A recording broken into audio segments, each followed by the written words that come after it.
করি তখন ওই সময় পাই না, ভুলি নাই রে, ভুলি নাই। তো মামা প্রমাণ না দিলা যে তুমি ভুলে গেছে। হ্যাঁ পালা পালা আসতেছো আসি রে। আল্লাহ তুমি আমার মন করে না, আল্লাহ তুমি আমার মন করে না। একদিন খেলে কিচ্ছু হইব না। লেবু পাতা রে লেবু পাতা, তুই আমারে বাসা আল্লাহ। তুমি আসছো? আজকে তো দেরি কেন?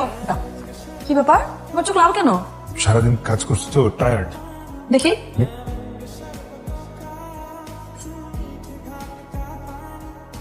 মা আর কখনো খাবো না, বিশ্বাস করো, কসম। কতকার পানা, তোর মতো নেশা করকে বিশ্বাস করি না। আল্লাহর কসম খাচ্ছি, খাবো না, কখনো খাবো না। সে ধরবা না আমার। কি পাপ করছিলাম জীবনে এরকম একটা নেশা করে পাইছি। পায়ে ধরো আর মাফ করে দাও। আমি আর কখনো খাবো না, পায়ে ধরে বলছি, মাফ করে দাও। বিশ্বাস করি না আমি তোমার। আরেকবার বিশ্বাস করো। তোমার মাথা ছুঁয়ে বলো, তুমি আর কোনোদিন নেশা করবে না। মাথা ছুঁয়া? হ্যাঁ মাথা ছুঁয়ে না। না না, মাথা ছুঁয়া যাবে না, আমি তোমার ভালোবাসি। তার মানে কি তুমি আর কোনোদিন ভালো হবো না? তুমি নেশা ছাড়তে পারবো না, ছাড়বো না তুমি নেশা। তাহলে কি করছিলাম ওই জন্য কি আমার এরকম চলছে? তোমার মাথা ছুঁয়ে কসম কাটতেছি, আমি আর কোনোদিন নেশা করবো না। তোমার মাথা ছুঁয়ে বলো, তুমি যদি কোনোদিন নেশা করো তাহলে আমার বড় মূর্তি দেখবা। বলো। যদি আর কোনোদিন নেশা করি তাহলে আমি তোমার মরমূর্তি।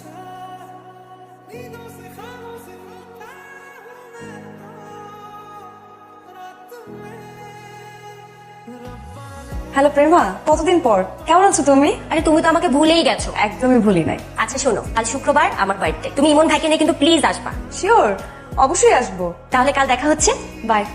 কে প্রেমা? হ্যাঁ, আজকে কাল ওর বার্থডে, আমাকে ইনভাইট করেছে, তুমি কিন্তু যাবা। প্লিজ না। কেন? সবাই তোমাকে খারাপ ছেলে ভাবে এই জন্য? কিন্তু তুমি তো এখন ভালো হয়ে যাচ্ছ। যেদিন পুরো দুনিয়া জানবে আমি ভালো হয়ে গেছি, সেদিন তোমাকে নিয়ে সবার বাসায় বাসা ঘুরে বেড়াবো। আচ্ছা।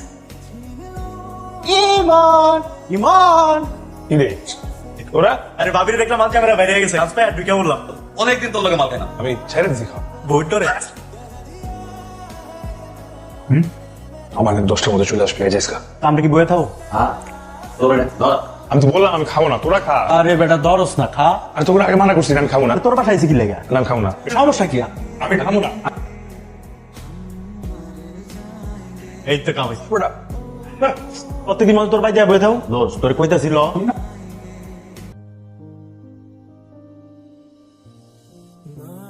মনে হচ্ছে সময় আসার কথা, তাড়াতাড়ি চলে আসো। না আসলে তো তোমার অপকর্ম আমি দেখতে পারতাম না। তোকে চাচা আমার ফোন দিয়ে বলছে ওর অপকর্ম দেখার জন্য। ওরা জোর করে আমারে কথা দিয়ে কসম করছিল না তুমি? করছিলে কসম। এই সংসারে তুমি নেশার আসর বসাইছো, এই সংসার আমি করব। তুমি আমার ভালোই বাসো না, এই ছিল তোমার ভালোবাসা। ধরা তুমি কেন কসম করছিলা?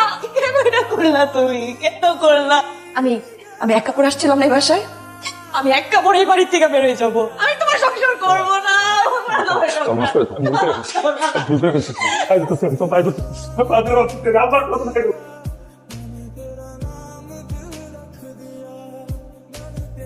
বাবা, বাবা তুমি আমাকে একটা লাস্ট চান্স দিয়েছিল। আমি যদি কখনো ওকে ছেড়ে আসতে পারি তাহলে বাড়ির তোর যাওয়ার জন্য আবার খুলে দিবা। বাবা ওকে আমি ছেড়ে আসছি, আমি কি তোমার লাস্ট চান্সটা পেতে পারি?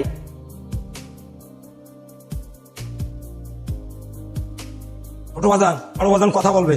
শোন, তোমাকে যদি ফিরাতে না পারি এখান থেকে বের হয়ে যাবি, আর আমিও তোকে ভাই হিসেবে কোনো পরিচয় দিতে চাই না। আমার কারোর সাথে কোনো সম্পর্ক রাখার দরকার নেই। ছোট বাজান, আমি বাড়ি ছেড়ে চলে যাচ্ছি। তুই জানলে নিশা ছাড়তে পারলে না, আমরা তোমার ছেড়ে চলে যাচ্ছি। দয়া করে তোমাকে আমার কাছে ফিরে দেন। তুমি কি আমার কথা বুঝতে পারতেছো না? তমা যাবে না। এখানে বুঝতেছেন না, তোমাকে আমার অক্সিজেন ছাড়া তো আমি শেষ দিতে পারি না। আমি জন্মন ধরে আমি মারা যাবো, আপনি দেন না, ওরে আমার কাছে ফিরে দেন। তুমি কি এখান থেকে যাবে নাকি আমি পুলিশ কল করবো? ঠিক আছে তাহলে ওরে বলেন আমারে বলতে, কেউ যাবেন, আমি ওর মুখে শুনতে চাই। ও তো কিছু বলতেছে না। তুমি চলে যাও, তোমার সাথে সংসার আমি করবো না। তুমি ডিভোর্স লেটার পেয়ে যাবে, যাও যাও তুমি। কি বলছিস? ডিভোর্স মানে ডিভোর্স? মাফ করে দাও, আমি ভুল করে ফেলেছি, আমি কসম করতেছি আমি ভুল করেছি। আমার মাফ, আমার জেনে যাও না তুমি, মাফ করে দিতে প্লিজ ফিরে দেন। আবার তোমার আসতে পারে ফিরে।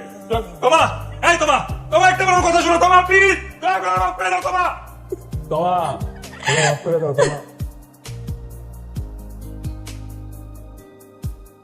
ডিভোর্স লেটার সাইন করে দিস। তুই সাইন করলে ওই ছেলেটার কাছে পাঠিয়ে দেবো।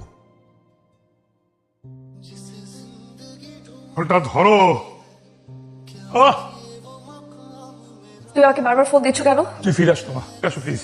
আমি ফিরে আসবো না, তুমি ডিভোর্স লেটার পেয়ে যাবে। ডিভোর্স লেটার রেডি আছে। তুমি ফিরবে না? না। ঠিক আছে তাহলে আমি হারাই যেতেছি, আমাকে কখনো খুঁজতে আসবে না। তুমি তো আমার কাছ থেকে অনেক আগে হারিয়ে গেছো। হয়তো হারিয়ে যাওয়া জিনিস খুঁজে পাওয়া যায়, কিন্তু মনের মানুষ না। তাই আমি আর তোমাকে কোনো দিন খুঁজবো না।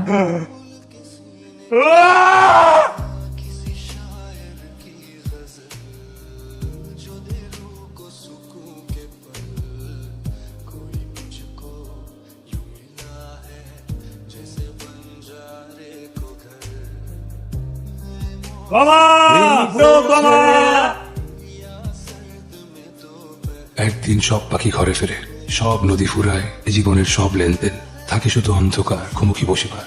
মানুষ ফিরে আসে প্রিয়জনের অপেক্ষার টানে, কিন্তু আমি এমন এক অভাগা, আর অপেক্ষায় কোনো প্রিয়জন নাই। অথচ ছিল একদিন প্রিয় মানুষ, প্রিয় সংসার আর বুক ভরা স্বপ্ন। আজ নেই, কিচ্ছু নেই।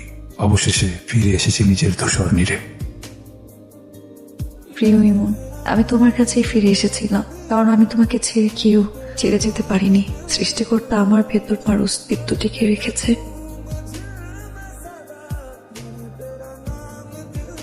আমার ভেতর একটু একটু করে তোমার ভালোবাসা বেড়ে উঠছে।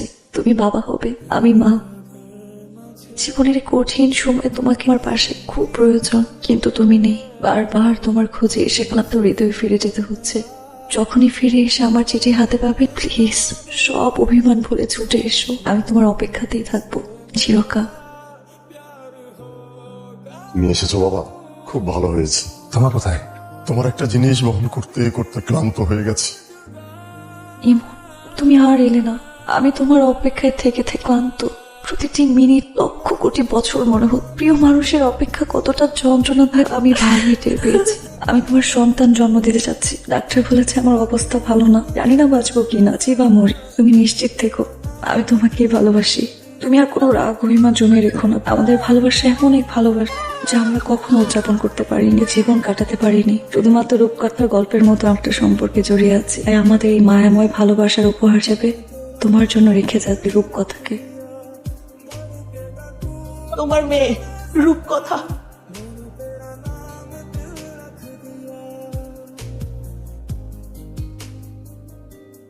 তোমার মাথা ছেড়ে বলো, তুমি যদি কোনোদিন নেশা করো তাহলে আমার বড় মন দেখবা।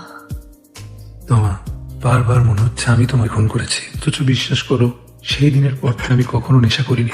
রূপকথার মতো সুন্দর একটা সংসার আমি তোমাকে উপহার দিতে পারিনি, অথচ তুমি নিজের জীবনে আমাকে উপহার দিয়ে গেলে রূপকথাকে।